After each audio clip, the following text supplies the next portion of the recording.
All sports, all plays. Yeah. All sports, all plays. All sports, all plays. 365, we making up plays. You talking the game, get you through the days. We're high in the court, the dime in the lane. Variety topics, living the same. All presentation, sports information. Hitting the airways, taking the nation. All sport, all plays, like working your faces. Grace at the field, so tie the laces. All sports, all plays. Yeah.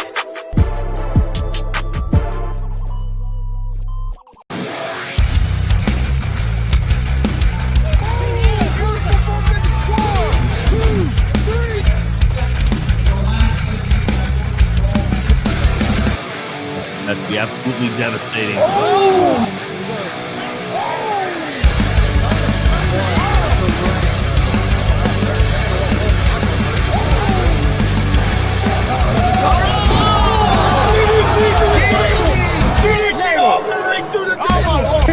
This is Joey Owens' show. They've been trying to get me on this broadcast forever, and this is the worst damn podcast I've ever been on. So you all can kiss my ass while I win this match.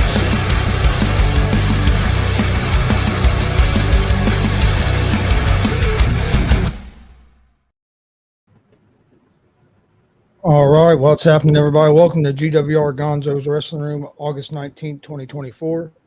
I'm Chris Gonzalez, joined by Tony Gonzalez, Marcus Fine, and Warren Misery. How's it going, guys? What's up, fellas? Good. What is up, Gonzo Nation? I think we all had a good weekend, so let's jump right into it with the Indie Wrestling Report. Marcus, I'll let you guys get things started. All right. Is that part of the show? I have more news. I just found out I got a call from Roger Moore a couple hours ago. Max Sterling's father passed away Friday, so continued prayers for Mac. He just lost his wife probably a month ago and now lost his father Friday. So our prayers and condolences are with Mac because he's really got it rough now. So He's such a great guy, too. Yeah, definitely prayers out to Mac and all of his family. So let's see. We got David in here, Ref Mike. We'll get to you, Mike Noble, here in a little bit. And Mr. Danger already in here. So anyhow, What's up, guys? A few things before I start. Stick around to the end of the show. A big announcement I have. I got a phone call, made a phone call earlier this afternoon. Something's going to happen in the spring if it works out, and you have to stick around to the end of the show to find out what that is. So Okay. I don't know what it is, and I'm sticking around. So I don't know either, so I'm definitely sticking around. No, this just took place 3 hours ago, and unless the other party has said something, which I'm sure he has, it's just me and Kelly knows about it, and the guy I had the phone call with. So I'm usually the one that dangles out those suspense little things. Now look, I'm rubbing off on Marcus. See? yeah, you are. And I happen to notice what the date is, August 19th, 1986. 38 years ago today, I attended my first WWF show. So there's some history for you. Yeah. Hulk Hogan, Chris, Indianapolis, Hulk Hogan versus Adrian Adonis was the main event. Junkyard Dog took on Cowboy Bob Orton. And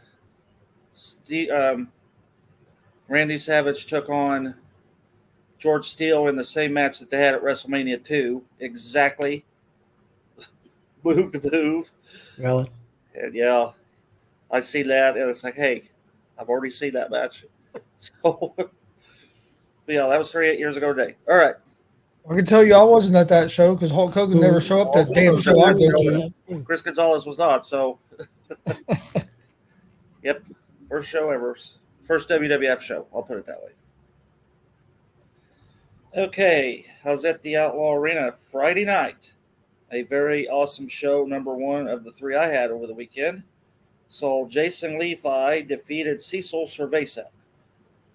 Pogo defeated Mike Noble to win. Pogo defeated Mike Noble when the James Power gangs came in and interfered in the match. So there was a DQ there. Brody Bockins defeated the Water Boy, Cameron Cross. Carter Kaufman defeated Elijah E. Arrows. And after the match, The James Power gang came in and attacked them. Phoenix defeated Hidari after T.S. Wiley hit Hidari over the head with his briefcase. Zach Nova defeated Kenneth James via DQ win. Once again, the James Powers gang came in, but Joey Owens and company finally had enough and came in and busted that up. Big upset here, guys. Juan Sanchez defeated the Gunslinger champion David Light in a non-title match because IK3 came out in his interference. Speaking of Juan Sanchez, he just joined us. Yeah, they're all waiting because they know I have stuff to say about those guys. And Zay Gates defeated Logan Myers when T.S. Wiley and Phoenix's interference backfired. Do you see a theme from Friday night? Yes, There was no one-on-ones Friday night. Everybody was interfering in everybody's match Friday night, but it was still an outstanding show. So I guess before we go that far, first we'll talk about Juan Sanchez. No, we'll first talk about Mike Noble. Mike Noble made a statement to me Friday that told me that I better watch what I say or the James Power gang will be coming after me. And after I got to thinking about that, I thought, well, go ahead, Mike Noble. Let your guys come after me. I have 3 states worth of wrestlers that will pounce on that dub. Oh, man. And if you want to go that route, you're 6 guys against my 3 states. You don't have a chance, buddy. Yeah. Now we're going to go over to the other side of myself. And I must say, Mike Noble, I will tell you, you have it right now. You have the look. You have the gimmick. I know you still got to work on your wrestling ability, but you have it. Just keep it going. And for Juan Sanchez and Zach Nova getting big wins over IK3 and the Gunslinger champion, you guys are on fire. So I can't say enough about these rookies right now. They are really eating it up. So promoters need to take notice of these guys because once their contracts expire with Joey, you're going to want them on your show. That's all I can say. So I agree 100%.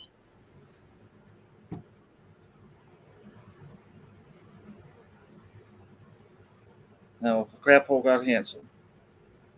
So, all right. So, outstanding show Friday. I think Kelly said there's 50 people Friday. More new faces are showing up. So, we're seeing new faces every week down there at the Dub. And the fire department was there for a while before. I think they all got caught out on a run. So, but they were there for a while. So, that's good to see that. All right. AACW on Saturday. A night with the Iron. With the Milwaukee Iron Motorcycle Club. I will have to say this is going to go down as a show of the year candidate. And I also have a match of the year candidate out of this event as well. So Johnny Dark Suede with Malicious defeated Hobo Jones via submission. Nick Depp defeated Jake Elliott. Travis Southern defeated Cruiser the Bullfrog via DQ. 2 ladies I have not seen before. Mercy defeated Paige Jones. Tanner Kelly and Experiment X defeated Christian Cash and Zay Gates. Main event, champion versus champion match between Damian DeVille and Johnny Crisis ended in a no contest when both men could not answer the 10 count. That match first started out as a normal match. Johnny Crisis deliberately got himself counted out. They called the bell. General Manager Dustin Terrell. See, I get my name right. Justin Terrell said, no, we're not going to do that. It is now a no count out. Shooting with Shane got involved later in the match. Got DQ'd. Justin got back on there and says, no, Justin Terrell, sorry. Too many Justins. Justin Terrell got in there and said, no, now it is a bunkhouse last man standing match. And those guys were literally all over everywhere. Johnny Crisis had a $5 bill stapled to his head. Damon DeVille had money stapled to his back. They were all over everywhere. They both went through the table. Neither one could get up. The referee had no choice but to count them out. So, match of the year candidate. It was hard to see because it got dark. Yeah. We'll next year we're to reposition everybody. Yeah, I was watching the feed. It got very difficult to see. Yeah. Me and J.H. Hogg, Shane Kauser did commentary. He did not want to do that to start with, but once I got him going, we thought we were going to get banned because we got to crack it up and making statements, had to change the rating Not as bad as Mitchell Taylor rating, but we did have to change the rating. And it was one of the best shows I think I'd ever been to, and I'm not counting anybody else out, but that was just a whole fun day. The bikers all there, sitting in their clubhouse. They had a poker run. That was stop number 1 on their poker run. It was just a fantastic night in Kokomo. So, and Kelly, I couldn't even tell you. Kelly said people were coming and going, but there was well over 100 people in attendance. And Kelly got to use the Hall of Fame cane. The Hall of Fame cane was used Friday night in the match. Kelly got to use the Hall of Fame cane Saturday when she offered the cane to Damien DeVille, and he said, well, hang on, and he rolled Crisis over and says, here, you use it. And she love tapped him, and Damien says, no, use it. And she, boom! And then I'm all there and says, well, you do know she's part of Cold X, right? And Hogg's like, well, you let the cat out of the bag. It's like, well, you're the only one that probably did not know that.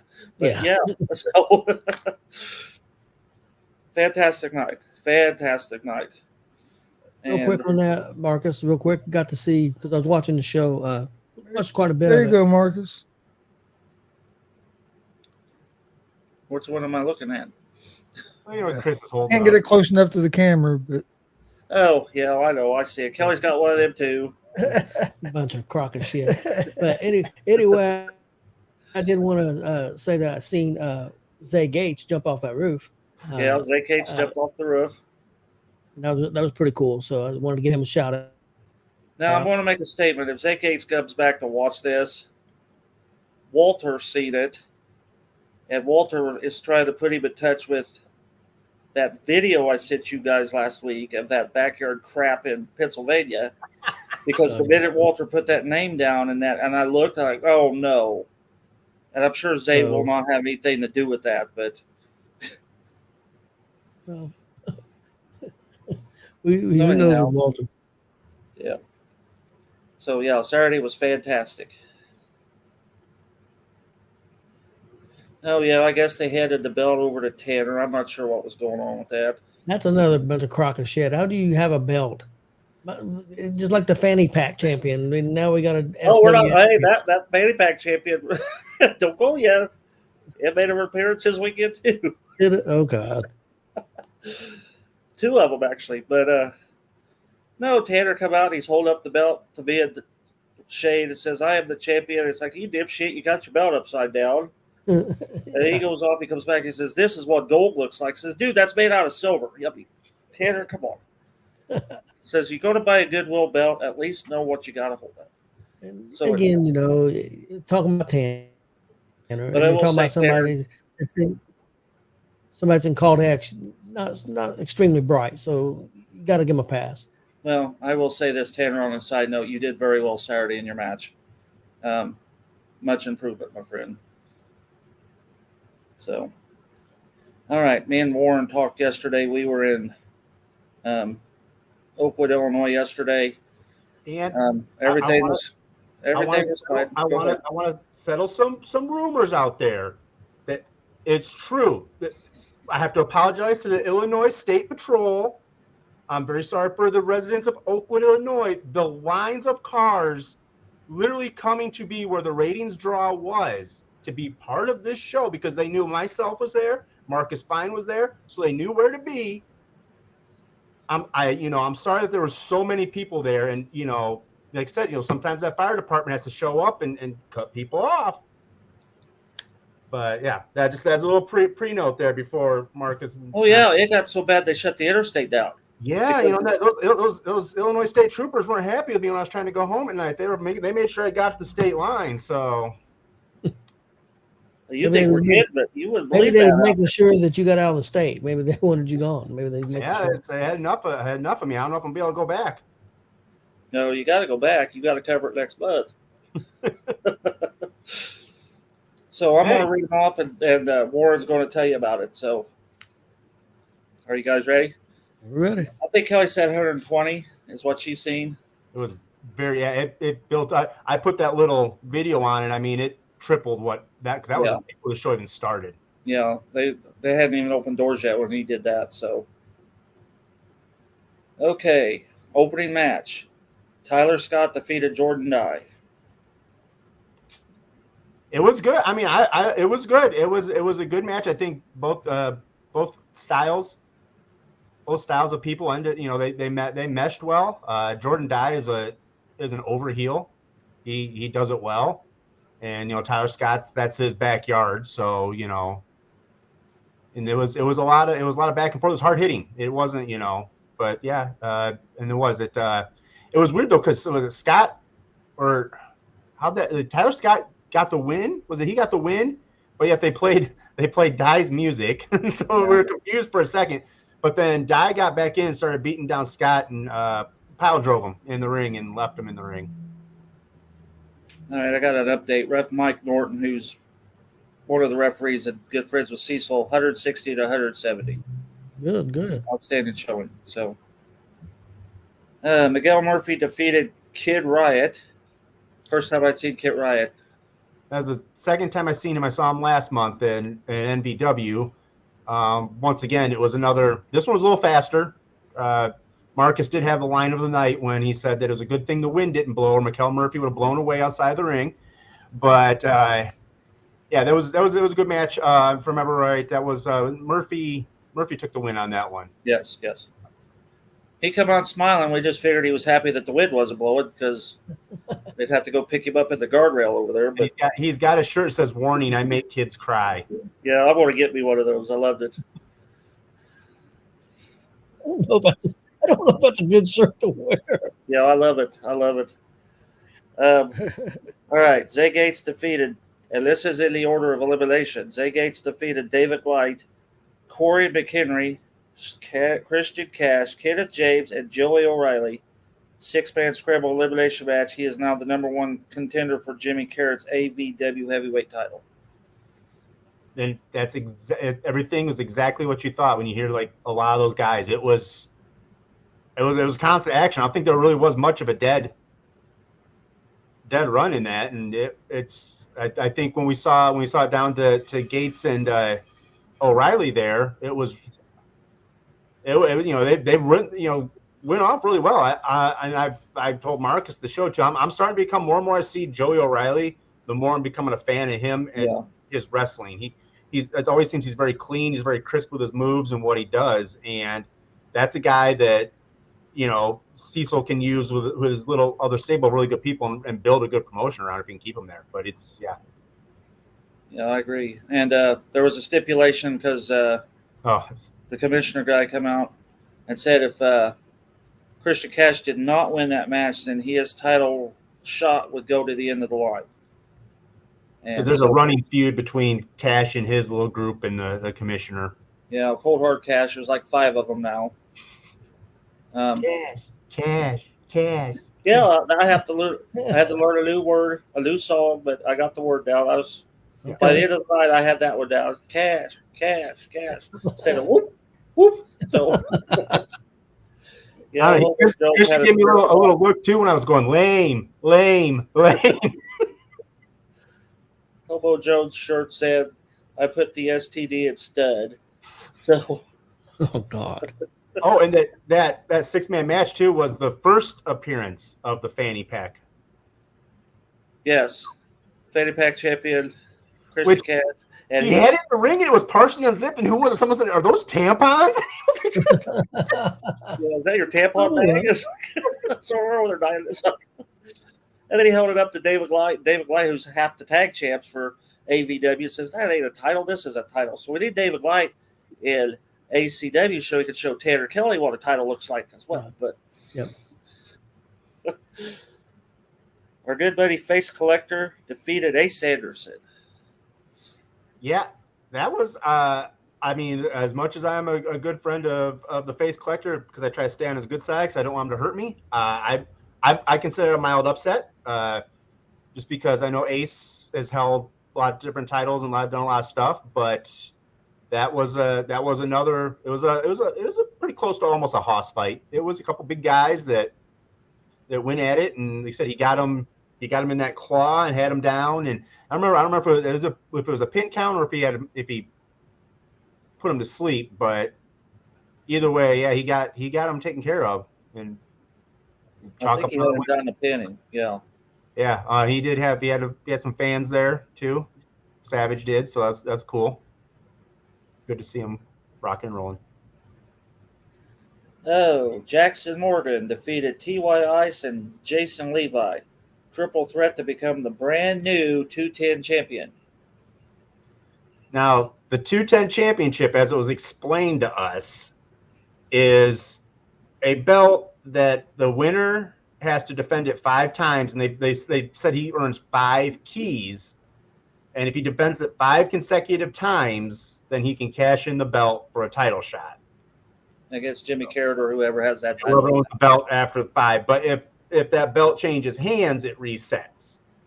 So Interesting. and like I said, it was a triple threat, and they were going at it, and then was it during the match or after the match? It was after the match. Christian Cash and them came back out to the ring and was causing havoc, and then was he Mr. They call him Mr. 210? Whoever that guy was, come out with the guitar, walked around the ring a little bit, got in the ring, and Marcus has a great picture of him getting ready to crack the guitar over Christian Cash's back in the ring there. So, and the second appearance of a fanny pack championship. Ty Ice came out looking like Papa Smurf. So he didn't gloat as much as Crash did with his belt or bag. So, all right, a guy I had never seen before. Warren said he'd never seen him before. Damn good look. The Cobra defeated my buddy Rico Jones. I like Rico Jones, even though now he's part of Christian Cash's group, but I still like Rico Jones. But yeah, the Cobra, bad what a look that guy's got. Yeah, and smooth with his moves in the ring. Yeah, he's a solid built guy. He's not chiseled, but he's and good size, really good look with his whole thing, and he was probably one of the more impressive guys. One of the talent I'd seen last night. So I don't know what his status is with everything, but if he's going to be around, it's going to be cool to watch him. Mm-hmm. Okay, so the Elite Tag Team titles were on my line. The Elite, I don't know what the whole thing is, but Elite is another wrestling group based out of Vincennes, I think is what they said. They do shows in Terre Haute, and I think they do somewhere in southern Indiana. Anyway, their tag team champions, the Trauma Unit, defeated the War Pigs, and we know who the War Pigs are, to retain the Elite Tag Team titles. Yeah, it was good. It was good to see. Like I said, the War Pigs finally. I mean, it's the first time I really seen them against a team that was similar in their speed to match sort of what they did and how they went. And as more as I think about it, because I started thinking about all that stuff as I was driving home with the War Pigs, and I didn't get a chance to ask them. And I know Chris is probably going to be upset about this, but I see a smidgen of early Young Bucks in them, with the way they look, the way they tag, the way they move. They talk with the crowd, they talk with each other. So it was like they kept everything entertaining. It wasn't just in there and just slapping around. And and the Trauma Unit guys were pretty impressive too. I can see why they're tag champs in their promotion. Theo White, really a big guy, and then they had the other guy. I don't remember the other guy's name, but he was a little smaller but faster, and they worked their moves well. And it was a very impressive match. Dante Knox. Okay, yeah. Yeah, on the Austin Ryan's leg was over the rope, but the ref didn't see it. Yeah, forgot about that. Yeah, they put the finishing move on, and he got his leg up between the 2 and 3 count, and the ref didn't see it. And yeah. And then main event, Jimmy Carrot defeated Clayton Clark and retained his AVW heavyweight title, and our good buddy Juan Sanchez was the referee for that one. So, and unfortunately for Juan, I don't want to say he messed up. He got in the way. Well, Juan got technically in the way. I think Jimmy Carrot made sure he got in the way of Clayton Clark's finisher, which is like a sort of he does the Dean Ambrose would go into the between the second and third rope and do his little thing and then come out. He comes out and Clayton does a massive lariat. Well, Juan got in the way, so he got knocked down. So he wasn't able to see that Limbo was ringside with Carrot and gave him some like chain mail or something that he put on his foot and clocked Clayton upside the head and put him out. And so when Juan came to, 1, 2, 3 for Carrot. So Carrot won, but in a shady way. Sounds like Juan might have got paid off. Yeah, could have. Well, if he got paid off, he earned his money because he got the hell knocked out of him. So. I'll say my MVP of the night was Juan Sanchez because before the doors opened, he was showing off his ring skills and his rope walking abilities in the ring in front of us. And then he had to referee the 6-man with Christian Cash in the ring. So that's a handful enough. And then he refereed the main event. So honestly, that was my MVP of the night because, I mean, the guy had to do so much and he also liked to show off. So, What was the match of the night for you guys there? Ooh, I didn't think of that one.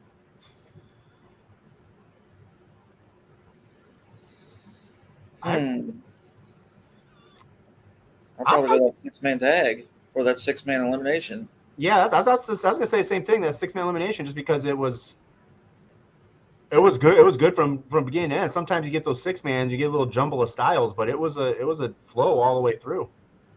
And Marcus, I assume the show there in Kokomo was probably that main event was probably your match of the night. Oh yeah, that main event was it. Yep. And what about at the Dub? Oh boy, well I'm gonna have to go because it put goosebumps on me. Don't get a big head, Juan, because we keep talking about you. But when Juan defeated David Light, that was the match of the night. Okay. Yeah, you told me that earlier that he was really impressed with that. Yeah. Well, you guys got anything else before I do the show that we was at on Sunday? No, I think that's got what we got. Is anything more? Not outside of what we saw, yeah. So what they said, September 21st is their next. And they're doing a 21 and over.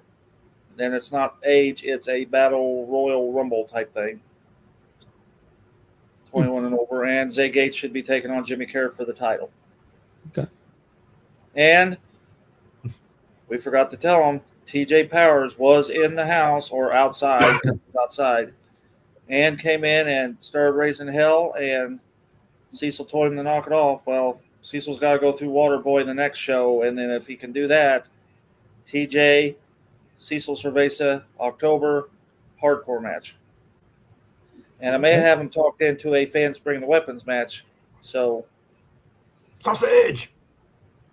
And yep, I already told TJ, well, here's my contribution. So 210 over. See, Ref Mike keeps me because I called it was called Knuckle Up at the Salute, and I put Knuckle Down at the Salute. So I'm getting PMs for Mike or Ref Mike early this morning, and see now he's giving me the correct attendance numbers, and now 21 over the top. Okay, see, Ref Mike, he'll keep me going with the 210.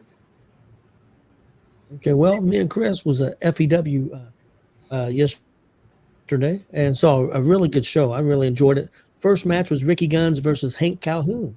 That was the opening match. And Ricky Guns had a couple of the Called X members there and definitely played a factor in that match. And Ricky Guns got the win over Hank Calhoun. Wow. What's Too Sexy? What the hell Calhoun's name? Drop Dead Sexy. Drop Dead Sexy. I couldn't remember what the hell it was. Well, that's the group. But you got one guy who thinks he's Drop Dead Sexy. You got another guy walking around with a fake title, so you don't know what the hell. You get a little bit confused because I think we're in an alternate world. Second match of the night was Shauna Reed versus Carter Kaufman. Shauna Reed picked up the victory in that match. Next match was I forgot the first name. Chris, remember Michael's first name? Michaels versus Gideon. Both guys were really impressive. I've seen Michaels, I think, last month. I'm not sure if I've seen Gideon before, but Gideon was impressive. Gideon controlled probably 95% of that match. That's not the Gideon from Crawfordsville, is it? I don't think so. No, this was a big no. Big guy? This wasn't the same guy. That's the same guy. Like, how in the hell did he get up there? But okay. No, and like I said, Gideon controlled 95% of that match, but Michaels ended up getting the victory. From there, I know Austin was on here earlier and said he had watched the show and he thought this was match of the night. I did too. Michael Elgin and Mark House versus Ashton Adonis and Eli Eros. Outstanding match. It was a great tag team match, and Elgin and House got the victory. But House kind of turned on Elgin after the match. Told him that he was better than him and could beat him. And Elgin started to reply, even though they were partners and everything. And then Called X attacked Michael Elgin, and House left him there. So that was kind of interesting. We'll see where that goes. Next match was Scarecrow and Cooter, the FEW Tag Team Champions, taking on the Stockersy. And we got new tag team champions, guys. The Stockersy are the new champions. Cooter got in the ring and just got beat up for a long time and never really could recuperate, and they got beat. It was a very good game plan. Also, a lot of cheating, of course, when you got the Stockersy. But they're the new champions. From there, we had a three-way match with Robbie Hollywood, Avery Hertz, and Bird. And very good match.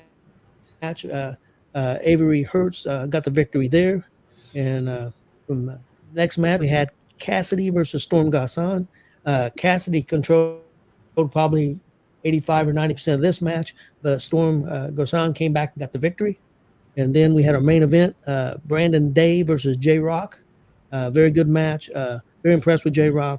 But Brandon Day did get the victory in that match. It looks like J.W.R.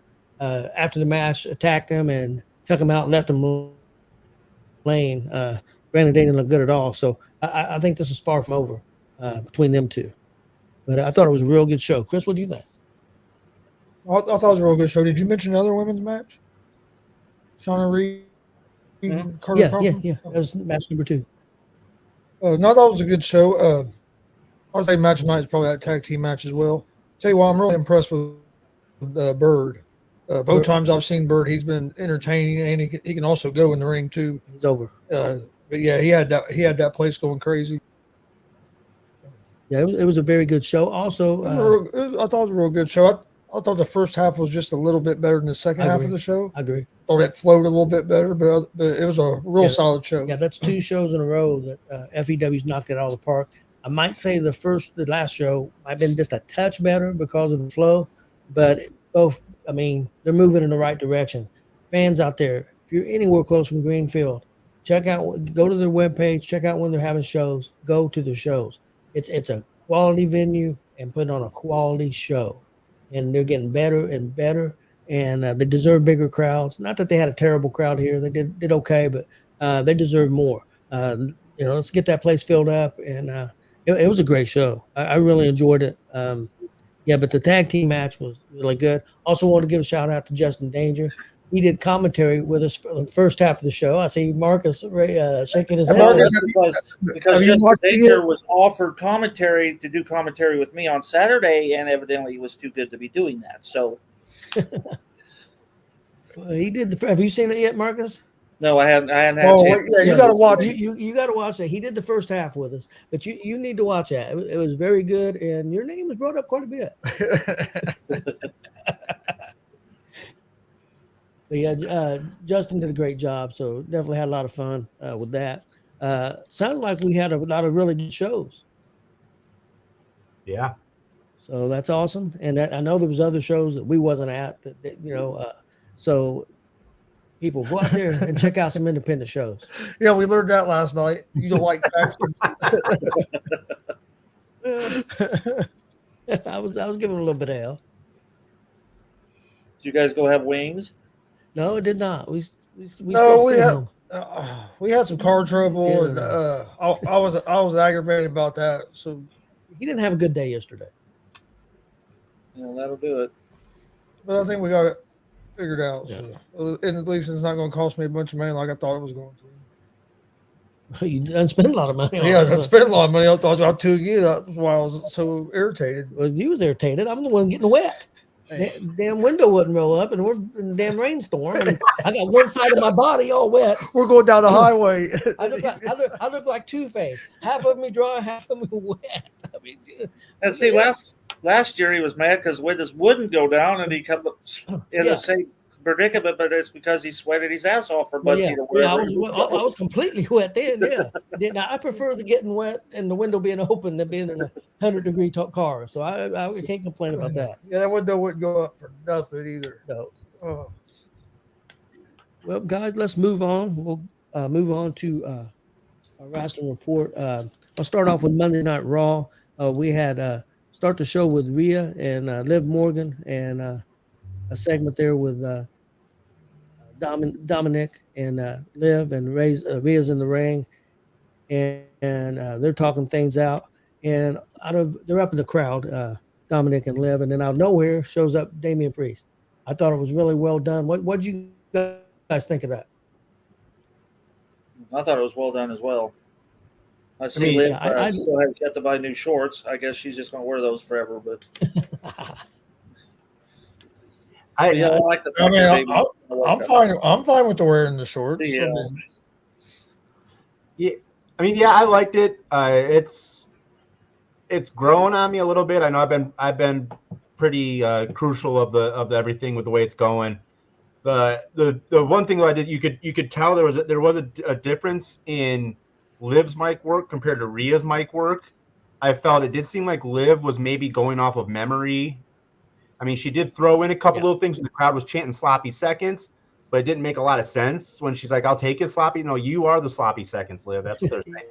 But Liv in the ring, or Rhea's, the way she came off, it seemed more natural, more where Liv's had a little bit of a, like almost like, okay, here's the scripted take. Go out and make sure you say these things and do that. So, and I think Rhea had a lot of better one-liners too on them. Well, I think Rhea's, if you look back, Rhea's had a lot of mic time over the last year and a half, and just a lot more than Liv. And she's more. I think she's got an advantage than Liv. So yeah, yeah. Oh yeah, definitely. Yeah, I'm really loving that. I think to me personally, I think it's the number one program. I know a lot of people love the Bloodline thing. A lot of people love the CM Punk. I'm more invested in that, and I'm invested in the other ones too. I'm not saying they're bad, but I'm really liking this. I like what Dom. I didn't think he could be more of a heel. He's become even more of a heel. More hate, more boos. I didn't think Rhea could get elevated. She's gotten elevated. The crowd's behind her. Same thing with Damian Priest. The crowd's even more behind him. Excuse me. So I mean, I really like what they're doing there. Yeah, I like the fact that Priest didn't lose anything from losing the title. It's still that the way they did it, is still keeping him up there. Where sometimes you see those guys lose the title and they sort of fall off and go, but they've kept him up there, and yeah. So it's I'm glad to see that I'm going, because I like him as a wrestler. We had Priest and Carlito have a match, and Judgment Day attack, and everybody got involved again, and it looked like Dom was getting ready to go for a ride from Rhea Ripley, and got saved by Liv Morgan. So I thought that was pretty interesting too. Pretty well done. Carlito did a great job of selling, so I thought it was a really good segment. On from there, we had Gunther and Randy Orton. Gunther gets caught off guard when Drew comes out and gets RKO'd by Randy Orton, which something he said wouldn't happen. And then Drew gets ready to get in the ring, and then here comes Punk and attacks him, and then Drew kind of takes over and starts to take off his belt, go to whip Punk, but Punk gets the belt away from him and whips him. I don't think it's officially been announced yet. I think it will be officially announced tonight that it's going to be a strap match coming up on the 30th or 31st, whatever the date is for Bash at Berlin. But that looks like where they're going there. I'd like the segment. I think a strap match is a good second match to go to. And I still think at Bad Blood we're going to get a Hell in a Cell. So we'll see. But we're going to get another stiff match, I think, for sure. What do you guys think of that segment? Warren, what do you think? Yeah, it's like I said, I'm not the Orton Gunther thing. I don't know if they're speeding someone to Gunther for now. Make it really give him a win near his home country. You know, and then maybe then you'll see something out of what comes of Punk and McIntyre. Maybe that person then will step up. Maybe, I mean, they got a few big dogs in there that could make their move and move up by the end of the year to challenge Gunther. I just got a feeling Gunther's gonna hold on the belt for a while. So basically, anyone they throw in front of him, I'm not buying as legitimate threats to him. But the Punk and McIntyre thing hopefully ends at Bad Blood. I know there's talk of it keeping going, but you can only milk that stuff for so long. Yeah, and then I think we'll see Punk and Seth Rollins at some point. I don't know when that'll pick up, but I think at some point. I think Rollins is going to be out for a little while. So, Marcus, what do you think? Well, I got humored. The fact that Gunther told Randy Orton that he was a wasted potential. It's like you're talking to a 14-time world champion, and you're saying he's wasted potential. Your whole family's screw-ups, and you're the biggest one of them all. And then start bad-mouthing his dad and his grandfather, and it's like, dude, those guys were stars before you were born. It's like, yeah, they were stars. That's the only thing I think Gunther should have went deeper. When he talked about his dad, he should have brought up stuff like your dad was a flunky to Roddy Piper. I think he should have went more in depth with that. I think it would have meant more.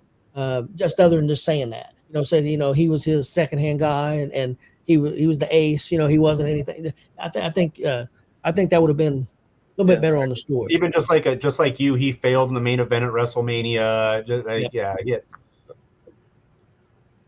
Yeah, that'd been good. Now it's hard to badmouth his grandfather because I'm not that familiar with his grandfather. So not either. He could have said anything he wanted to, and I'd have to just I guess because I'm old, so I'm old. I ain't that old. Yeah. And then we want Juan Sanchez to referee the strap match if it happens, because me and Warren were giving Juan some coaching when he was like, "Okay, Juan, don't count yet. Okay, Juan, he's hearing this, but he's not." Because then he comes out and is like, "What were you guys saying?" It's like, we want referees that know how to referee, and if you're going to do a strap match, or a bull rope match. But yeah, I thought it was a good segment. We had one good referee last night. Yep. Who did? Yeah, we did have one good referee. So we had one good referee last night. Oh, got to go back. Ref Cody got his first pinfall victory. Oh shit! He pinned Ricky Guns during that match. Hank threw him on top of him and countered the pin. So Cody got his first win. I know Justin Danger don't like it, but it's on video. Check it out, Marcus. Cody's got his first win, first wrestling win that I know of, and he got it over Ricky Guns. And I've always said I like Ricky Guns, but he sucks. It's just the way it is. So did Chris pack up and leave? Did what now? Well, Cody still left. Well, that was Cinco. That wasn't Cody. Different people. Don't get them confused, Marcus. Okay, so then let me ask you this: if Cinco's the one that did that, then why is Cody the one to give Chris hell? It's like true. How could you get Cinco and Cody confused, Marcus? They're so different looking. Oh yeah, they're different. Yeah, they are. Really quick. Yeah, they are. How you gonna be able to continue the show now? Oh Lord. Oh well, we went off topic. My bad. Yeah, we did. Sorry. I do want to see a strap match, so I really would love to see a strap match. Oh, I will say that Wade Silver is over in Greenfield. Yes, he gets bigger. I think he gets big pops there in Greenfield, Brownfield, wherever we're at. Hey, Ricky Gunn says it was a fast count, and he has shoulder up. So I mean, watch the video. It might have been a little bit of a quick. But also, Hank's not a licensed referee, so it don't count. Well, it's Cody licensed. Cody's got his own ref book, yes, but I think he got it off like an ordained minister type thing. He got it offline. Yeah, you can be a referee. Here's the certificate. Print this out and sign it. Kind of like Mike King, online certificate to be ordained minister. I didn't say it, Warren. You heard me. I didn't say it, or you didn't hear me say it. Okay, we're going off the rails here. Let's get back on. Yeah, we are. Next, we have Bronson Reed. I agree, Justin. Always cheating. It's cheating. Okay. Bronson Reed destroyed the Miz, and then after that, he was going to hit the Miz again, and R-Truth saved the Miz, but ended up being the next victim, and he took about another 5 or 6 of the Tasamis. So what do you guys think of that segment? I don't know why in the hell they just didn't roll him out of the ring. They had several chances. No, they get up there and they all get in front of him, but then it's like, I want one time when he jumps and he takes them all out, but then they all back up and let him. It's like, you had him, pull him out of the ring. But yeah, that I'm gonna make a prediction. I'm gonna say the next one that's gonna get. I don't know who the next wrestler is gonna be, but very soon I think the general manager is gonna get it. I think they're gonna pull Vader like they did with Vader with Gorilla Monsoon. I think the general manager is gonna get it from Bronson Reed. I think tonight, and I'm just spitballing, I think tonight McAfee gets it. I know McAfee's already announced this. Yeah, he said tonight's for a bit. So. Yeah, tonight's his last role till after football season. After football season. Yeah, so that could be interesting. He said on the show basically he wanted to keep doing it, but his wife, Nick Khan, and some other people talked him out of like, no, you can't. It's too much trying to do all of it. So yeah, because he was talking about how he bummed out that this was his last one for a while. I'm bummed out because I think it adds a lot. I think he adds a lot to the show for me personally, at least. People's got mixed reviews on that, and but I think he does a great. Don't get me wrong, Michael Cole was already good, but I think he makes Michael Cole better when they're together. Because Michael Cole's loosened up some. He's loosened up some and became shows a little more emotions than what he used to. So I think McAfee being around has helped Michael Cole as well. Warren, what do you think of that Bronson Reed? I like it. I mean, I get what Marcus is saying. I mean, in the reality, in the real world, that's how you'd handle this thing. But yeah, in the suspend reality, I like it. I've said they need to keep building up these monster heels. They need these guys, and because you've got to have that dark and light side of the force, and so keep doing this, have them crushing all these faces, and yeah. And I want to go back to one thing that was said. I don't know if you guys picked up on it with the Randy Orton thing. Randy Orton, if he wins the belt, he comes to Raw, and automatically, and Gunther would automatically go to SmackDown and take his place. So a lot of people was questioning how would they do that. That's the way it would be. So because that belt is contracted to Raw. So if Orton wins the championship, he will move to Raw, and Gunther will have to go to SmackDown. They addressed that during the segment. Yeah, so I had it on my paper. People was wondering about that. That just came to my mind. That's interesting because didn't they, after Cody won Mania, didn't they tease Gunther and Cody? Yep. Didn't they have an in-ring? Yep. So you never know what they might do. Next, we got Braun Breaker versus Sami Zayn for 2 out of 3 falls match. I like that they did a 2 out of 3 falls match. I thought that was cool. Also, earlier in the show, they had a Texas Tornado match. So I liked them doing some of them old school stipulations. I used to see a lot back in the NWA and stuff. So I like that. I really like this match. I think Sammy still looks strong, but Braun Breaker, I think it was a good way to do it. I really enjoyed it. What do you guys think? Marcus? Okay. 2 statements. I like the match. I did. I love the match. The only problem I had with it was 2 out of 3 falls with 2 very well qualified wrestlers. Should have lasted more than 12 minutes. You're talking 4-minute matches at the tops. With that kind of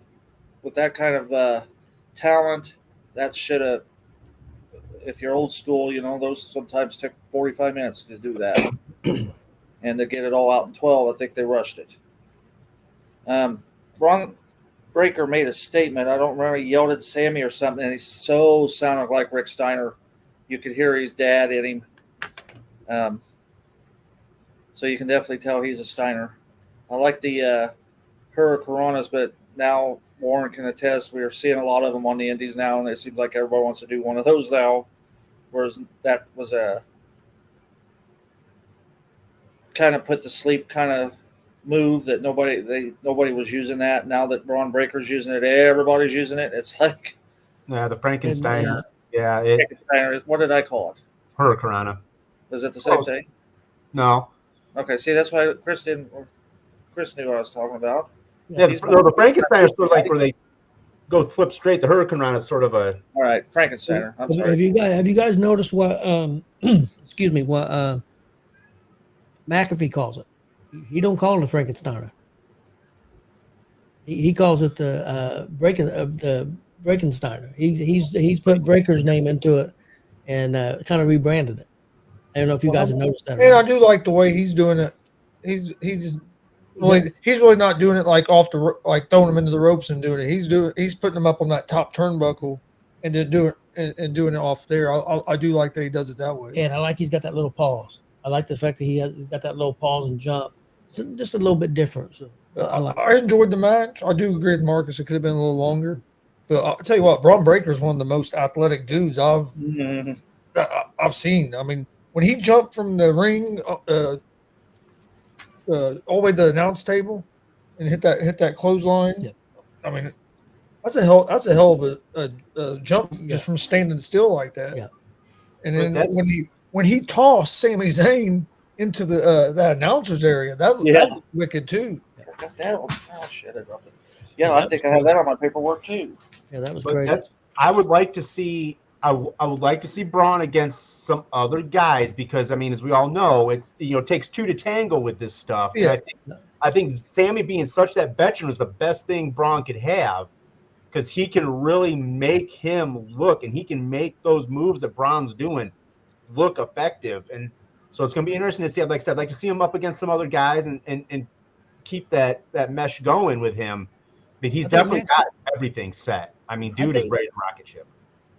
I think next we're going to see him against Dragunov. I think him and Dragunov's had several matches in NXT, so they've got good history and good chemistry. So that's where I think they'll go next. I'll tell you a match I'd like to see at WrestleMania, and I'm not saying it's going to happen. I would love to see Gunther with the championship and Breaker against him for the World Championship at WrestleMania. I think that'd be a hell of a match. You know what a match I want to see, and I know it won't happen soon because you got two storylines going, but Bronson Reed and Braun Breaker. Yeah. Two big men, but I can't see them put them together yet. Yeah, you could see Breaker heading that way though. Yeah. I mean not Breaker. I mean Reed. You can see Reed moving up to that level. Yeah. That would be good. I do like how they're building him up. I've enjoyed the last couple of weeks with him just beating the shit out of everybody. Well, guys, you got anything else on Raw before I move to NXT? No, I'm good. Okay. Wanted to see if you guys got a chance to check out Tony D'Angelo in the Heritage Cup match against Charlie Dempsey. I thought it was pretty well done. Dempsey, if some people don't know, that is William Regal's son. And we got a new champion in that match. Charlie Dempsey is the new champion, the Heritage Cup Championship. 1-2 falls. That's how you got to do it. They wrestle minute rounds, and whoever gets 2 falls first is. I think they wrestle 5 rounds, and that's how you get your victory. You got to win two rounds. So, what did you guys think of that match? I don't pay much attention to Heritage Cup stuff. I don't know. I don't know. I just don't. It doesn't trip my trigger, for lack of a better word. Okay. See, I enjoy it because it's a little different. Now, I will say, when it was in the UK and they did it, it was more kind of like the Ring of Honor Pure Championship. There was it was more just wrestling, and you didn't see as many punches and that stuff. So they've kind of livened it up a little bit here. But which I love the UK version too. I like it because it's a little different. But yeah, I understand it's not everybody's cup of tea. Marcus, what do you think? I only seen about 3 minutes of it. You already explained the rounds because at first I get into that. I'm like, what? Okay, what's that all about? I like the girl, the full smack on that guy. I mean, she really laid it in there. D'Angelo manhandled Dempsey. Is that right, Dempsey? Yep. Most of the match. And then that final pin was kind of interesting, but that came from help from that woman. So But I'm like Warren, it was okay. Yep. And it might have been okay if I'd seen like the whole thing instead of just the last 3 minutes of it. But Okay, see, it's wrestling. They need to quit doing that 3-minute rounds, 5-minute rounds. If you want to do that, then put them in boxing gloves and send them over to the boxing group. Don't be doing that in wrestling. We can do it. We can It's do just it. like when they were. What was it? Brawl for all or whatever they call it? Yeah, that was not a good thing. Well, That was the death of Dr. Steve Williams. And then that was if the you death of remember Dr. Steve Williams. Dusty Rhodes and Ric Flair and Joe Frazier, the referee, and they had people out on the outside doing points. Remember? You had score because one of them was Eddie Haskell. And you had the guy from the Wonder Years that was dating Missy Hyatt at the time. Yep. And they're all down there taking score, and it's like, what the hell? Jason Hervey. Yep. I remember that. Marcus, I want to see if you remember this real quick. I seen a thing come up on my feed. It was Andre the Giant. It was done in Japan. I think it said it was 68, but it could have been early 70s. But it was Andre the Giant against Gorilla Monsoon in Japan in boxing gloves. I have seen that. That's the first time I had seen it. And you know what I say about that? That was hokey shit. I'm serious. Yeah. Once again, there's certain things, and see, Bruiser did that because the Great Wojo took on, I think, Spinks. Was there a boxer named Spinks? Leon Spinks? Yeah, Leon Spinks. Yeah, because Tyson. That took place in Ohio, and it was just as bad. It made no sense, and they got to quit doing that. Okay, guys, we'll move on. Next up, Obafemi versus Otis in the North American title championship match. What do you guys think of that match? Marcus, what do you think of that? Well, I think Otis did some of the best work I've seen Otis ever do. Normally, Otis is just the sideshow. Yeah. He really showed what he had in that match. No, he came up short, but he really brought it and made the other guy look good. Yeah. I was very impressed with Otis on that. What do you think of Obafemi? I like Obafemi. I like him too. I hope they don't rush him. Work him, get him the experience. Maybe it's sort of similar with Braun. Let him work his thing down there in NXT. Let him get better. Let him understand the business. Yep. Let him get people. I think another 3 or 4, 5, 6 months as North American champion, and then I think he should be their main champion for maybe 6 or 7 months, maybe a year before he's. I mean, there's no hurry. He's a young guy. Yeah. There's no hurry for him to get to the main roster, and so he was a track and field guy in college, and Otis was he wrestled in the Pan American Games. Otis was a very good wrestler, collegiate wrestler. From there, we had a tag team match. Champions Axiom and Nathan Frazier against Chase U. And I really liked that match. And 3 years ago, when Chase U come on the scene, I didn't think this was going to work. They're really over. And they're the new tag team champions. So I thought it was a very good match. What do you guys think?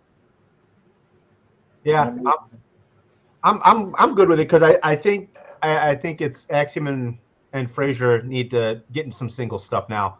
Especially, I think they may, they could really do some really cool stuff with that speed title they got going on. Yep. I think, but yeah, I think it was good to move them on to more of an entertaining group to hold the tag titles. And they've been there for a while, and I think they've worked pretty hard. And like I said, they got themselves over. So I agree with that. Marcus, what do you think of that match? Yeah, both teams had their timing was spot on. Their moves were spot on. I wish the one guy wasn't wearing khakis and a sweater. I mean, see, I'm being picky. Yeah. So you get the matches and I'm being picky, then the match was okay. I did like how he grabbed the guy's leg and swung it into his opponent. Yep. I have that down and I can see it in my head, but again, the players are not who I'm familiar with. But yeah, I loved it.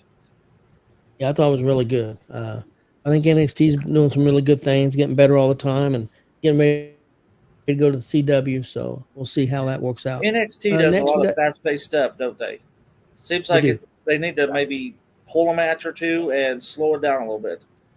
It's like they're trying to get so much into a small period of time, and it's like NWA was doing there. It's like Well, yeah, it's tough. I think they want to be fast paced because in shorter matches because you got younger people, so you really don't want to wrestle maybe 12, 15-minute matches. They may wrestle 6, 7, 8-minute matches with a young talent.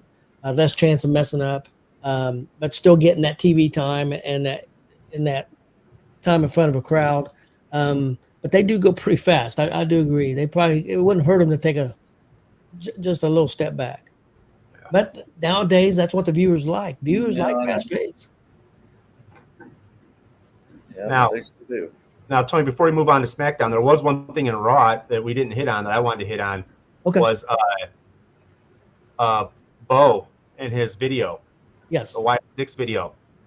I'm going to go back and listen to it again, but when he was looking at that TV, I could swear with the jumbled wording, I made out October 5th, and that's Bad Blood. Bad blood.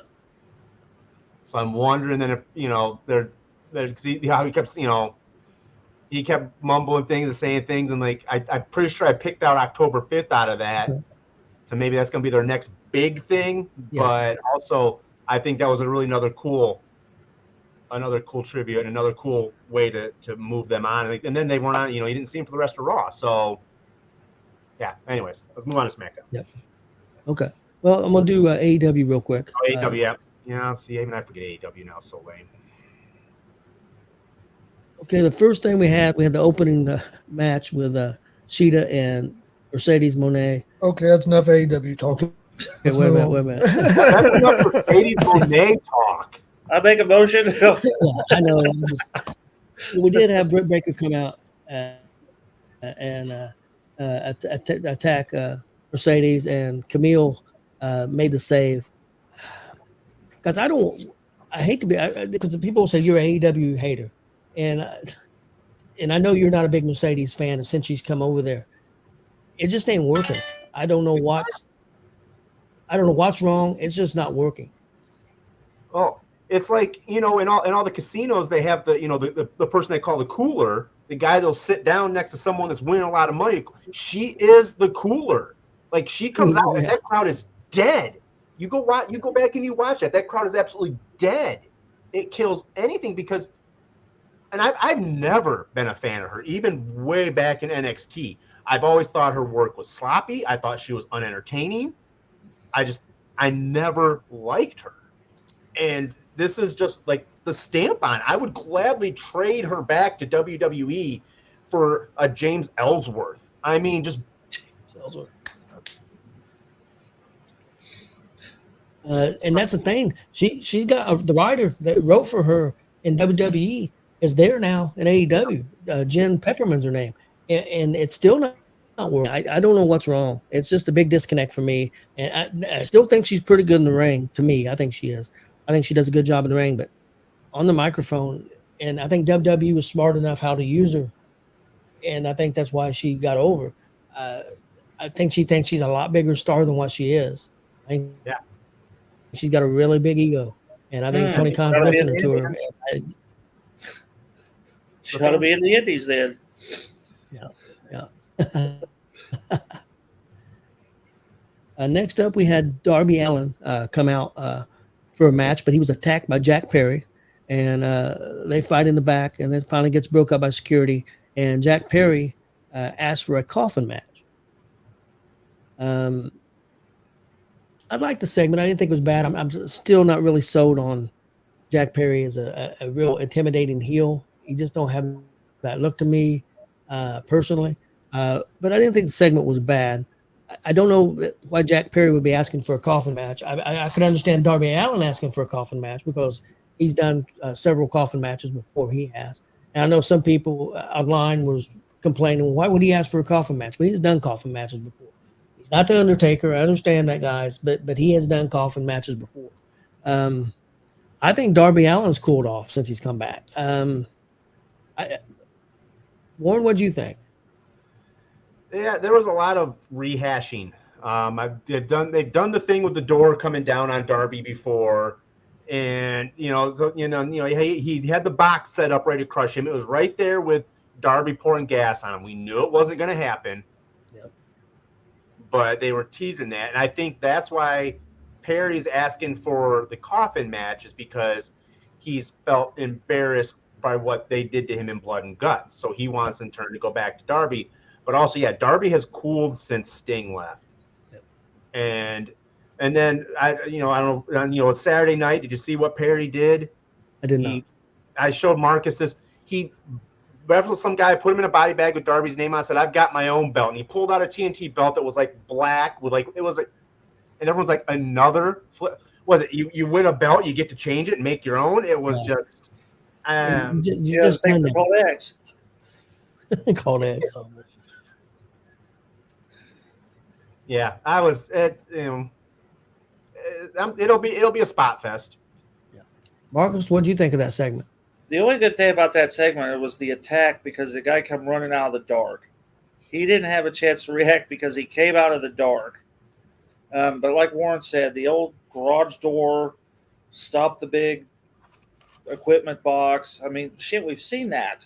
Yeah. It's like, come up with something else. But yeah, that was the only thing I liked, was the fact that he got attacked because he couldn't see him coming. I mean, we didn't see him coming. It's just poof, he was out of the dark. So, okay. Next from that, we had Swerve attack Bryan Danielson after his match with William Yuta. What do you guys think of that? Swerve beat the snot out of Wheeler Yuta. Holy cow! Yeah, he did. I don't know if I was talking with Marcus about it, but I mean, Swerve is, they built him as a killer, and it's that killer cool. Like, you're like, okay, he's not doing it to be a dick. He's doing it just because that's his mentality. He's like, I've got to take everyone out. I can't let anyone get above me. Can't let nobody have my championship. I've got to protect it at all costs. Yeah, I see that. So, and then like I said, then when he ran back in, when you thought it was all done, and did the house call on the Dragon, it was like, whoa, okay, all right, that's where we're going. Okay. I would like to be something a little more vicious than that, personally, but they still got to protect Danielson because he's not 100%. So I understand why they didn't go maybe a little more vicious. They could be saving it too for All In. Yep. Marcus, what do you think of that segment? what do I have down here? All I have to say is Swerve has got it. He does. He's got the look. He's got he's an all-around package. I like the manager or whatever you call that guy when he comes out doing that. I mean, it's More all of a hype man, really. and I love it. Yeah. It'd be a shame to pull that title off that guy. Even in 1 month, it'd be a shame to pull the title off that guy. I think they may do it. I think Danielson might win. I think it's a mistake. Greater going to do it, but I think it's a mistake. I see it's a great story if Danielson wins, and I'm a big Danielson fan, but I'm afraid you're going to cool off Swerve if you do it. I think it might be a mistake. Yeah, that's what cheapening. And like I was saying too, in a couple months, October, Wrestle Dream is in Tacoma, Washington. Yep. Who's from that area? Yep. Bryan Danielson. Yep. That'd be a heck of a retirement match. Yep, that's true. That's true. Next up, we got Mariah May promo. I really enjoyed this promo. I really liked the way it was done, the way it was shot. What did you guys think of that promo? I thought that shit was wicked. Wicked. Yes. I liked it. It was wicked. I liked the fact That's not what I thought he was going to say. what did you think I was going to say? I thought you was going to say, I thought that shit was terrible. No, it was really well done. I really. Because he was talking about how much he liked it, and the way you started, I was like, damn, Mark's going to say he thought it was terrible. Well, I loved it. And the fact this, she says, we're both going to die, but I'm going to write your eulogy. I mean, come on. Talk about putting the exclamation point on the statement. It's like, wow. Yeah, them two had cooled off for me a little bit after that first segment, but that brought me back in. So that's I really thought that promo was really well done. Yeah, what do you think of that? Oh, I mean, like I've said before too, I wish they would have held Toni Storm off a little bit more before she had any kind of appearance back.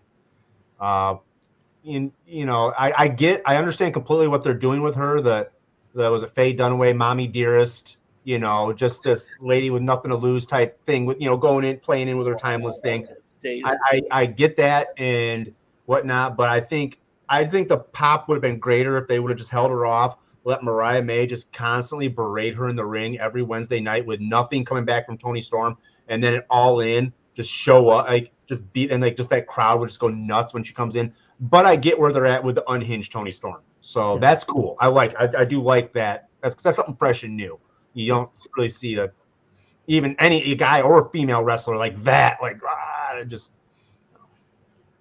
But yeah, the desire for blood out of each other is gonna be cool. They're gonna sell it.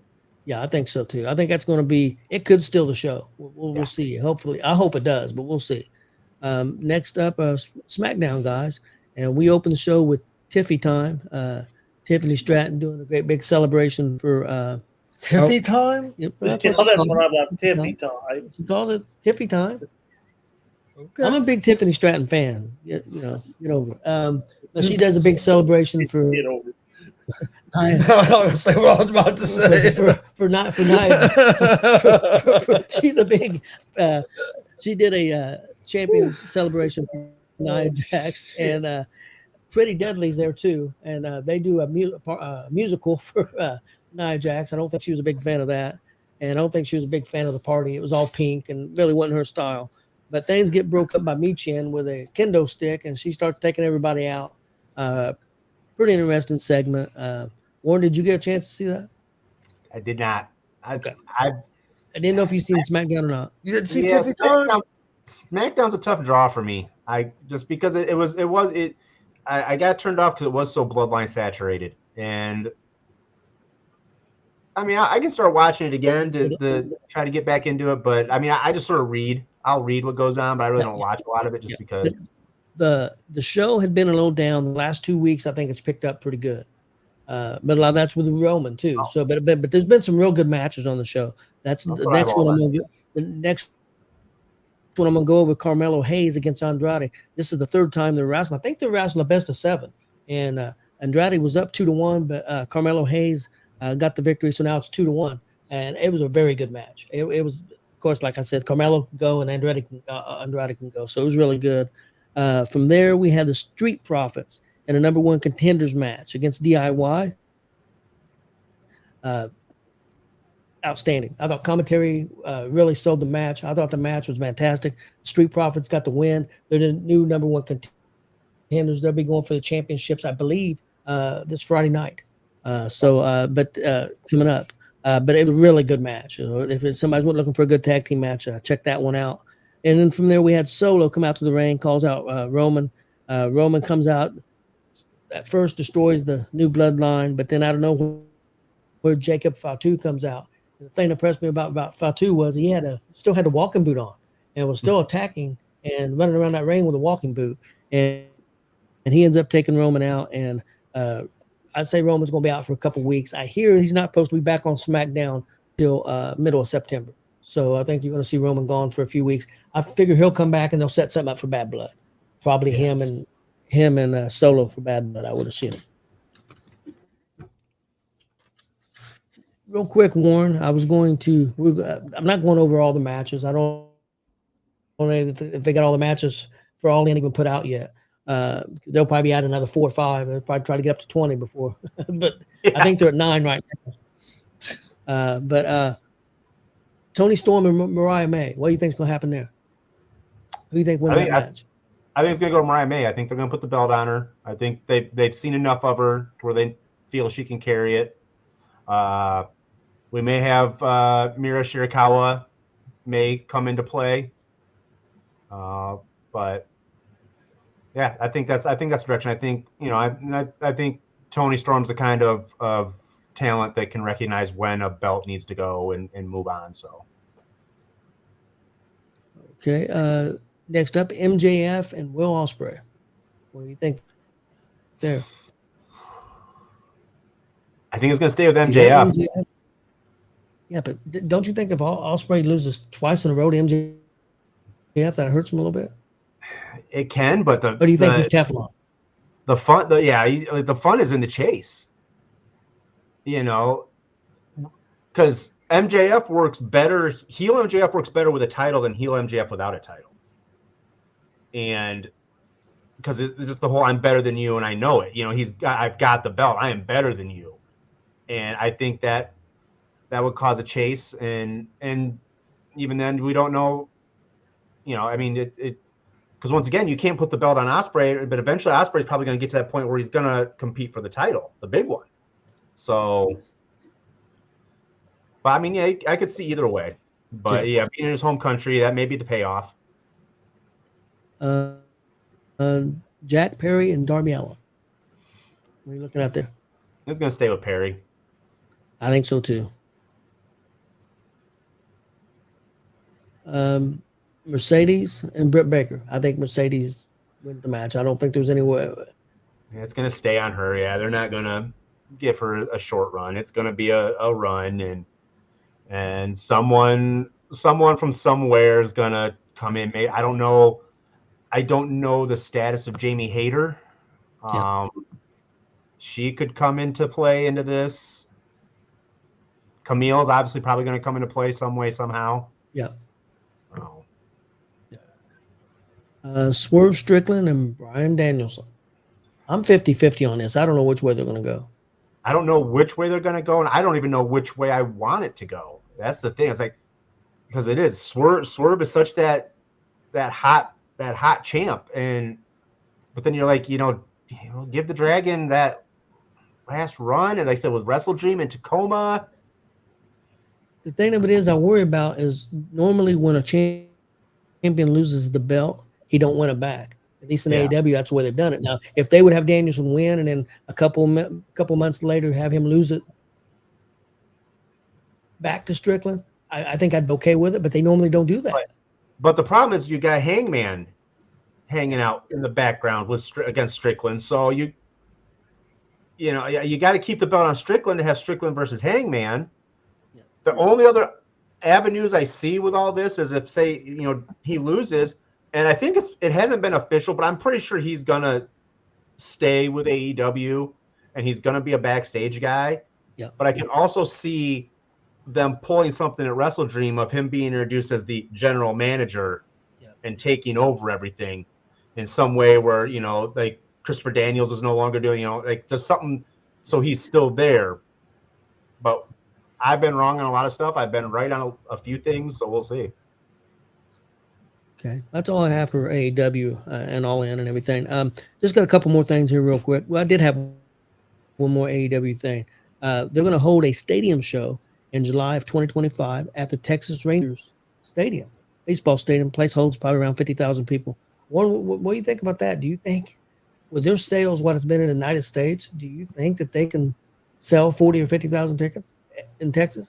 I think so, because they were just in Texas for how many weeks? I think that's their hot spot. I think really because the history of Texas and the wrestling that's been there in the past. I think the fans there have always shown up for good wrestling, not necessarily storyline stuff, but good wrestling. And I think that's sort of something where you've got Dustin Rhodes that's still there. A lot of those guys that know the area and are in it. So I don't know if they'll sell it out, but I think they'll draw a good crowd. Okay. That'll be interesting to see. And they've got plenty of time. Maybe they can get hot again before then, because they're not hot right now. But we'll see. I mean, it's going to take. They didn't cool off overnight. And, they're not going to heat back up overnight. So I'll give it time. Another thing here. Wild Samoan Alpha passed away. I believe it was Thursday or Friday. I think it might have been Friday. A great Dave Meltzer announced that he was passed away before he passed away. What a moron. Yeah, because they were stirring the shit, Thursday, Friday? Yeah, he wasn't even passed away yet, and he's reporting it. Why would you do that? And then because he's one of them.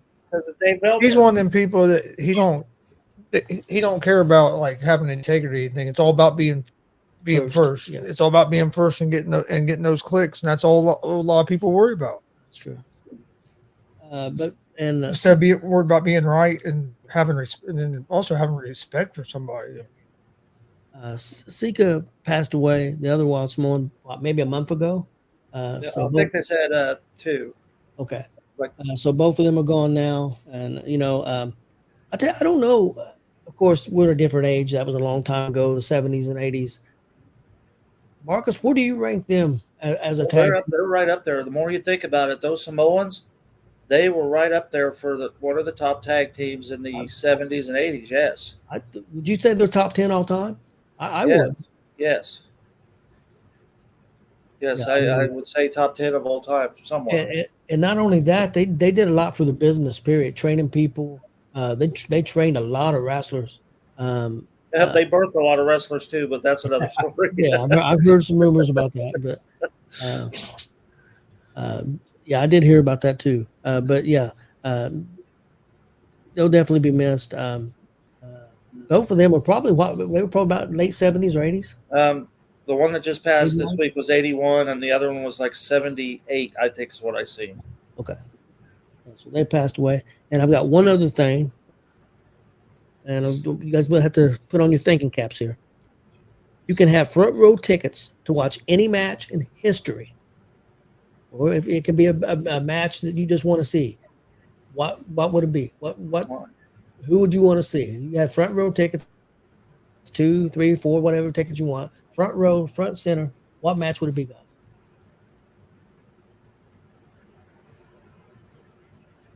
Well, I got several. Yeah, I could think of 4 easily. I mean, the obvious is Hogan Andre, WrestleMania 3. Brock Taker, WrestleMania 30. Hogan Sheik. And then Marcus, I'll need your help on this one. Whenever San Martino lost the belt. Who? Superstar? Yeah. Billy Graham. Just the historical aspects of those.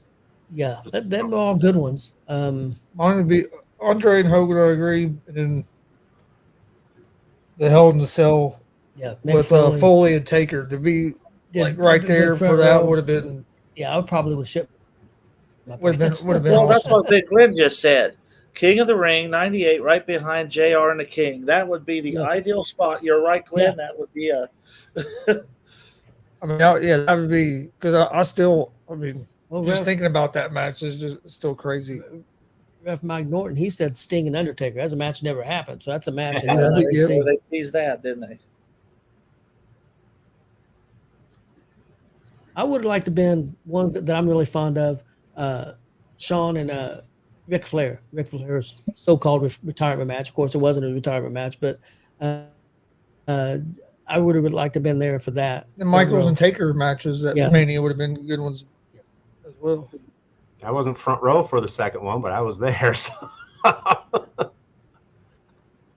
Marcus, what are you thinking? Well, Warren done said one. I'd like to have been there the night Hulkamania was born. I'm going to go sooner than that, where I might have been. The same year, I'm guessing, when the Ward Warriors took on the Russians in the wherever that was, in that baseball field or whatever, and Ric Flair took on Dusty or whoever, and they brought he flew in a helicopter. Yeah. I'd like to have seen that. Of course, everyone wants to see Hogan and Andre. Snuka and Morocco in the cage. I want to be closer than Mick Foley was. Let me think some more. Steamboat and Flair. Some of them classic matches would have been really cool. Not necessarily a match; it's more of a moment. But when Hogan came out as the third NWO member, that'd be one of the people that actually threw shit in the ring and got by with it. Yeah, that'd be fantastic. Yeah, that would be cool. Yeah, Bruno and I would have wanted to have been in the arena the night that Ivan Koloff beat Bruno the first time and took that belt. Yeah, because it was 30 seconds and it caused a riot. You know how I am about riots. Caused a riot. Man. That'd been a good one. I would have wanted to have seen that. I would like to have been there when Dusty won the title, but again, get to keep it because of disqualification against there in New York against Graham. He didn't get to keep the belt. He held the belt, held it up, but of course you can't win by disqualification. So that would have been cool to be at too. Yeah, that'd been. There's so many of them. Yeah. The night Von Erich pinned Flair at the David Crockett 40,000 people there. Yeah. There's tons of them. David Kraft's got one. Dick the Bruiser versus Big Cat Ernie Ladd. Yep. I'm on mute for a minute. It's 8 o'clock. Hang on.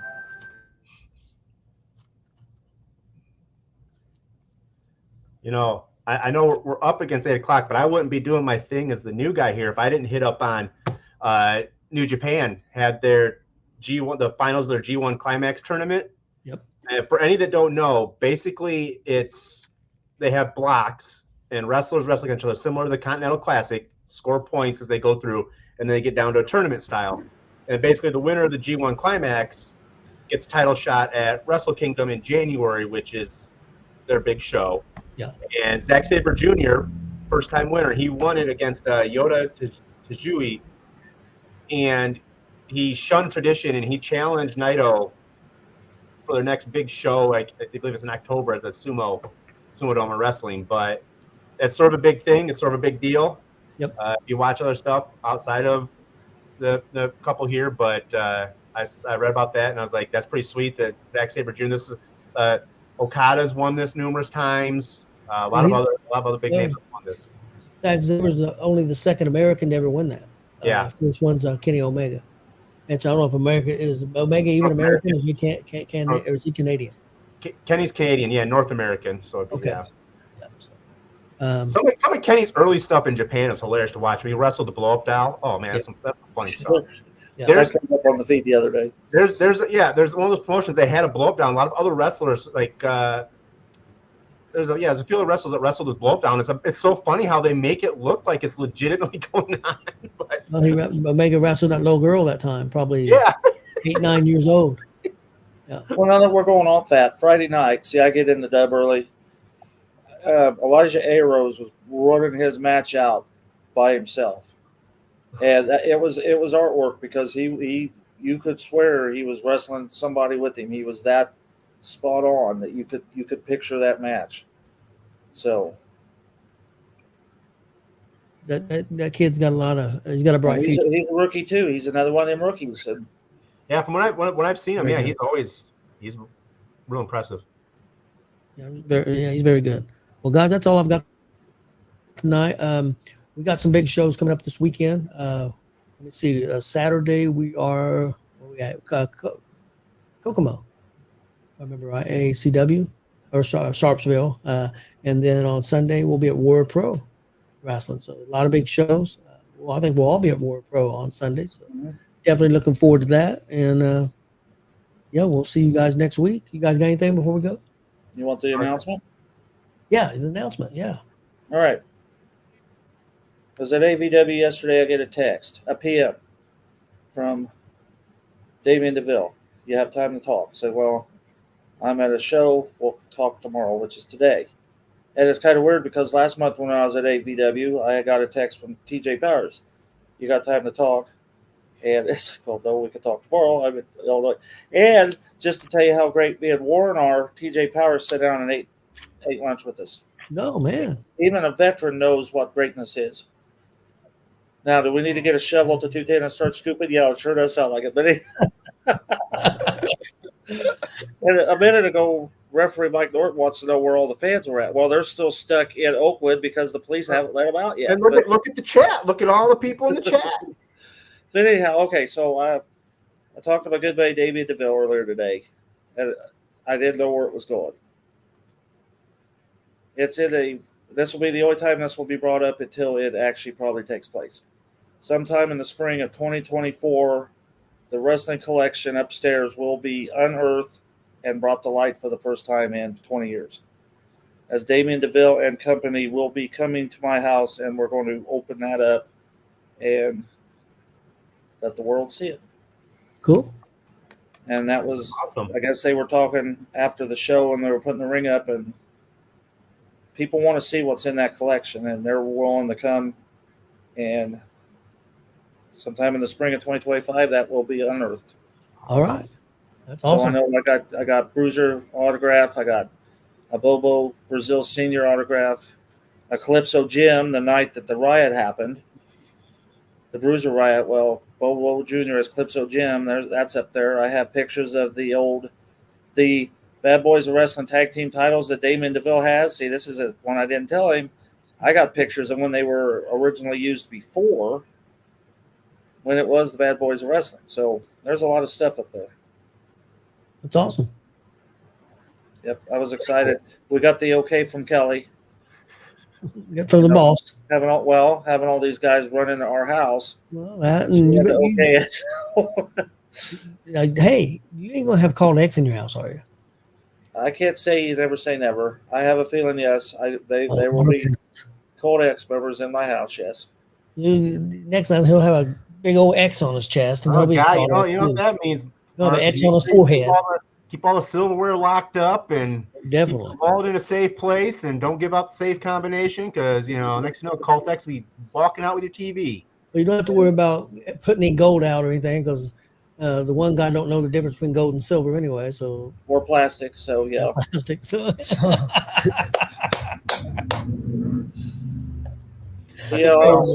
I was surprised because I didn't know what Ryan or Damien wanted. It's like, okay, I was curious, and I had no idea that there was such an interest in seeing that stuff that we're going to get it out and look at it, tell the stories. And yeah, Ref Mike Norton, I don't think Marcus will sink that low. I don't think he'll have hardcore cash in his. Man, I don't think I can handle having Christian have Cash. them and Called X at the same time. Jesus. Christian Cash showing me his fanny pack, tampon container, or whatever that thing is he had. Him and Marcus will be in his living room doing the Carlton. No, I like Swerve Strickland's manager. I'm going to start doing that before I do the Carlton. So, yeah. He don't hardly ever talk. He just introduces them and does his little thing. He's kind of he's his hype man, really. And he was sort of. He did a lot of talking because he did Ring of Honor stuff well before AEW came about. And yeah. He's definitely a veteran guy. Yeah. Well, everybody out there have a good night and have a good week and a good weekend. Go to shows this weekend, people. Yes, there's shows out there. Get to the shows. And again, I told Shane on Saturday, I'm going to have to say it. You guys keep talking about you can't come to shows. Why not? The Bikers show was fantastic. For the ones who weren't there, you missed out. Same thing with FEW, man. Yeah, you missed out. Yeah, they're killing ABW in Illinois. It's only 10 miles over the Illinois border. You're missing out. The Dub. And that's just the shows we went to. The Dub every Friday night, man. Oh, and the end of the month, the Dub is having their outside. It's an outside show last Friday of the month, and it's a hardcore themed. Yep. And if the weather is good, it will be out back. So go to the Dub. Yeah, we've been to some of them shows, and they always deliver. I know New Era had a good show this weekend, and go. They're out there. WTF had a show this past weekend. Oh, yeah, WTF. I talked to Mortimer Blankenship some yesterday. Yeah, get out there and enjoy these shows. Yes. And remember, the four-headed monster of wrestling knowledge is going to be at Warrior Pro on Sunday. So, Dave, if you're still in here, you better warn Buck. We're going to be there. Yes. All four of us. All four of us. And that's going to be history in the making because that's the first time all four of us will be in the building at the same time under Gonzo Wrestling. You should make us like a 4 horseman shirt, but instead of horse, we have jackasses. 4 donkeys. Oh, shit. Chris, you got till Sunday or Saturday because I'll see you Saturday. Take care of him. And this may quickly turn into back to a 3-man show at the radio. Possible takeover by Warren Misery. Come on. Yeah. But, please hit that subscribe button on YouTube at Gonzo Sports Room. I can follow Facebook, Twitch, X, Instagram, all at Gonzo Sports Room as well. We appreciate everybody joining us, and we'll see you guys next week.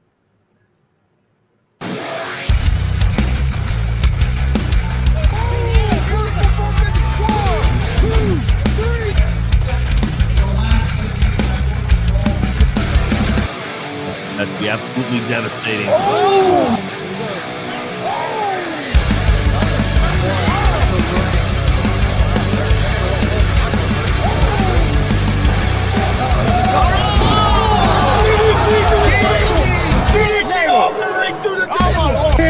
This is Joey Owens' show. They've been trying to get me on this broadcast forever, and this is the worst damn broadcast I've ever bid on. So you all can kiss my ass while I win this match.